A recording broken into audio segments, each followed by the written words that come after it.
Hello, and welcome to Music Go Round. That was it. It's been such a long time.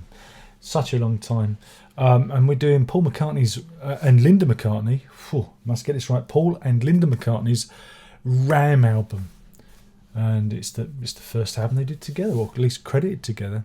And it is not the second Paul McCartney album. The second Paul McCartney album was actually released something like 10 years after the first, Paul McCartney 2, because he had all the Wings stuff in between.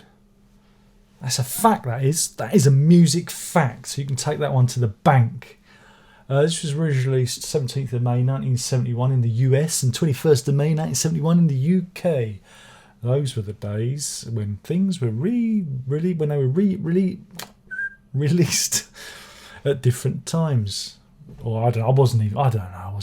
Anyway, this was requested by someone on the Patreon, so I do their bidding like a dancing monkey. I've always stayed away from the Beatles' solo material, other than the Best of Wings, obviously. Wingspan, that's a pretty good compilation.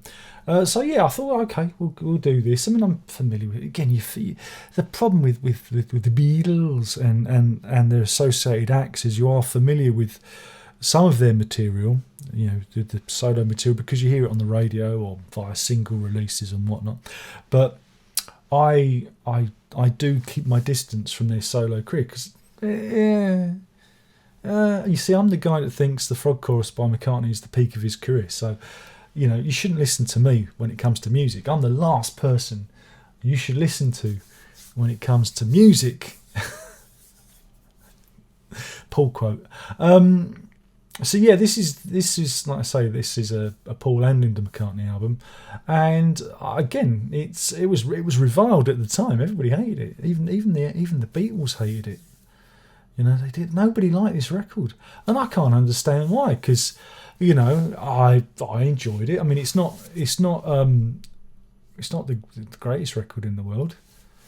That's 2020 Vision by Darren Locke. I'm joking. It's Echo Net by Darren Locke. No, it's Textures by Darren Locke. I'm just joshing you. I'm rocking and rolling.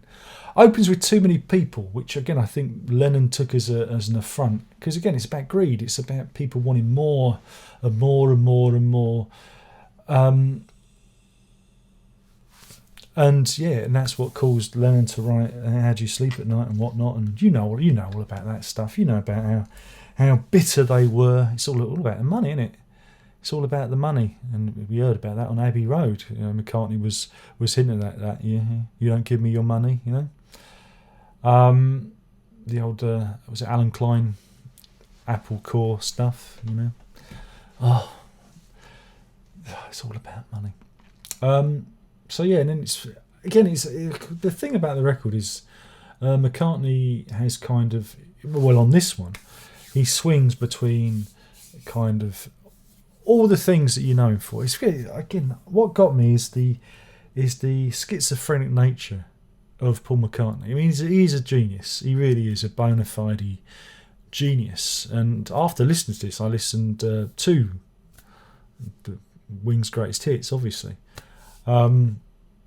because he gets bored. You can tell he gets bored. These songs whiz by, Three Legs whiz by, Ram On whiz by, and they take on various styles of music. It's from old-fashioned rock and roll to stuff that's a bit folky, to semi-ballads, to stuff like, and again, it's my favourite song on the album, Dear Uncle Albert, Halsey. It's my favourite song on the record, and it shows you he's got a couple of ideas and he's glued them together, and that's what he does.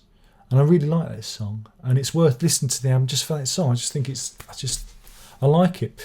And again, what comes out of the record is McCartney's influence and fingerprints from the Beatles.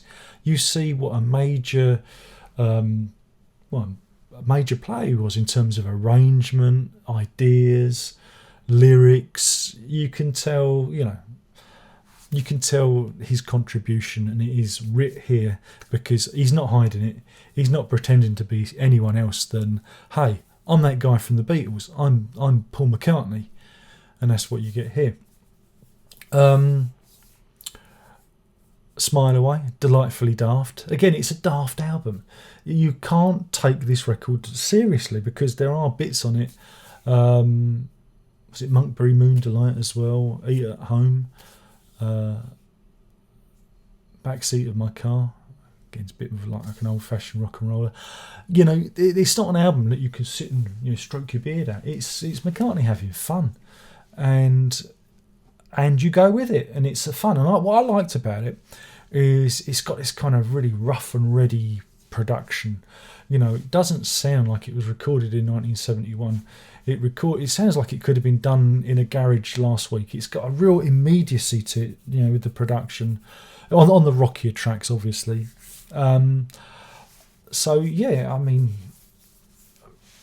you probably know the record more better than I do, and that's the thing. But I enjoyed it. I thought it was good. Some of the like the what I call rock and roll flavour, I get a bit bored with. Because it's like, you've done that. You don't need to do it again. So McCartney's fascination with that again. Lennon was the same. He had the same fascination. It's nostalgia. It's looking back at their past. Where they came from musically. So it's kind of understandable that it's there. But for me, I kind of lose interest in those songs. Those songs aren't interesting. But somebody likes me. It's worth it just for Uncle Albert Admiralty, which I just think's marvellous. And like I said, I was listening to Wings' Greatest Hits and Live and Let Die. Oh, somebody really likes me. Live and Let Die is again another example of Paul McCartney's musical schizophrenia, like Band on the Run, because you'll hear one phrase. And it's the same with this. He's just a man. He's got more hooks than a tackle shop. Again, that's a UK expression. In America, fishing hardware hooks. Yeah. Again, when you have to explain the analogies, you've already failed. But this is what you do when you're trying to appeal to an international audience. I have to kind of signpost the colloquialisms, otherwise people might get left behind. But yeah, he's very hooky in what he does, and if he's got an idea, he puts it there, and he's not afraid to glue another idea onto it. And he, it's just, that's the genius of Paul McCartney, and it's evident on this. And it's nice that his missus has got a co-write credit on it, so she's immortalised too. A family affair, as it were. And I enjoyed it. And there you go. So what more do you want to know? But yeah, I mean, it's Paul McCartney. He's the best Beatle. Everyone knows that. And if you disagree, leave a comment in the comment box. But I realised this the other day that Paul McCartney's his third marriage. He was married on the same day as birthday of John Lennon. I wonder if that was a coincidence or whether it's deliberate. So it's a nice coincidence, or it's a nice act if that was true, because it was on the timeline on the Twitter. John Lennon's birthday and Paul McCartney marriage. I was like, oh wait a minute, that's the same day. But yeah, anyway, that's something to consider. Don't forget to like and subscribe. If you want to support us, there's the Patreon, patreon.com/lock, or you can join. Just going to point everywhere just in case they move the button. There's not much member benefits, but sometimes I throw you a bone now and again because I'm not very good at this. I'm not very good at any of this. There's the music.darrenlott.com. Go and check that out. That's a good laugh. I guarantee there'll be at least one song that you will like. I can make that guarantee and know it will be true. And what else is there? Of course, social media. Don't bother with Facebook, but join me on the Twitters, because that's where you'll get the updates if there's live streams and whatnot. You're more likely to see it on the Twitter than you are being a subscriber to YouTube. That was the dog and not my belly.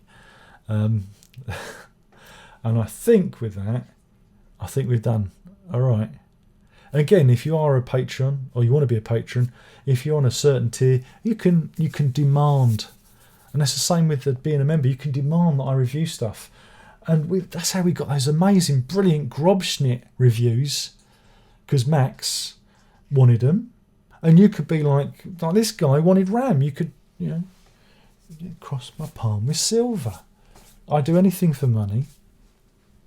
And with that, there's only one more thing left to say. Oh, I've got to give it. If I could give it a rating, I'll give it a rating because I keep forgetting to do that. I'm going to give this 3 legs out of 5. It's 3 legs out of 5.